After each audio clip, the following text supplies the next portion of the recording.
Monday Health Minutes, sponsored by Valley Health.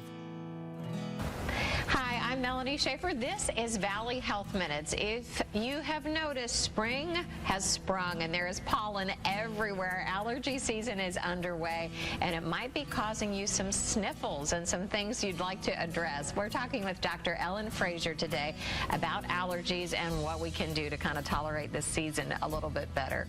Thanks for being here. Oh, thanks for having me.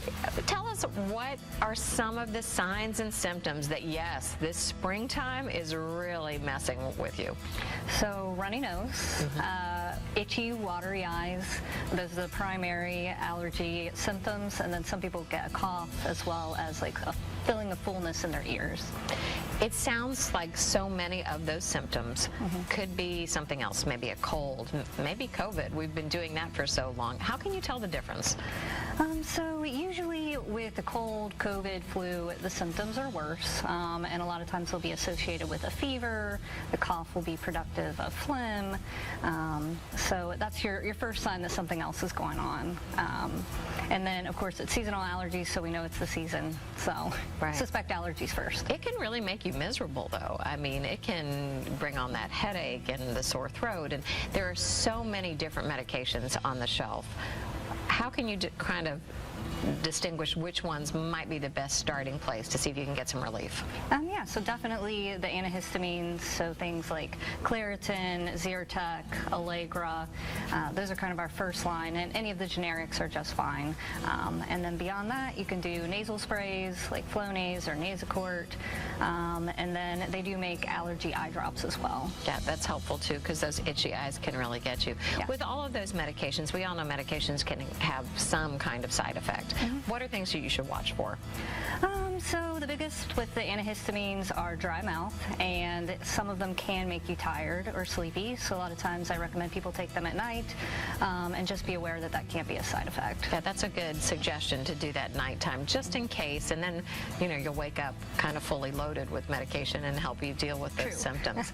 Yeah, that can be really, really, really helpful. Should you consult with your doctor before you start taking one of these medications, or do you just give it a go? It's never wrong to consult with your doctor, but they are over the counter, so primarily they're all safe. But if you're on several different medications, it's always a good idea to ask your doctor if it's going to interact, or your pharmacist.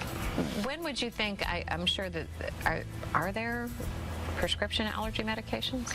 There are, but primarily it's what we write as a prescription is available over the counter. If the medications you've chosen over the counter aren't working, should you consult your doctor and see what your next method should be to try to relieve your symptoms? Yeah. Again, never wrong to consult your doctor, but you could try a different medication or a different vehicle like the nasal spray or the eye drops instead. Are people on these medications forever, or is it intermittent? Depends on the person. So again, seasonal allergies, some people just need to be on them during their allergy season. So a lot of times, like right now, pollen, springtime, they just need to be on it in the spring. But some people do need to be on them every day, forever. Just as sort of maintenance to keep that at bay. Is it common for people to not have problems in their youth and then maybe develop adult allergies, or can it go either way? It doesn't have to be lifelong? It doesn't, yeah. Our bodies change all the time, and I have a lot of patients, like you said, vice versa. They had it in their youth and not in their adulthood, or the other way around. And so just looking for some relief. What are some things that you can do in your home to maybe minimize your exposure to some of these pollens and the allergens that might make you miserable? Yeah, so definitely being aware of kind of your allergen season, and unfortunately avoiding going outside when the pollen counts are really high. So a lot of times the newspapers, our favorite news channel might report on the pollen levels, so avoiding being outside during those times. And if you are outside, when you come in, take a shower, wash your clothes, get rid of all those pollens before you hop into bed.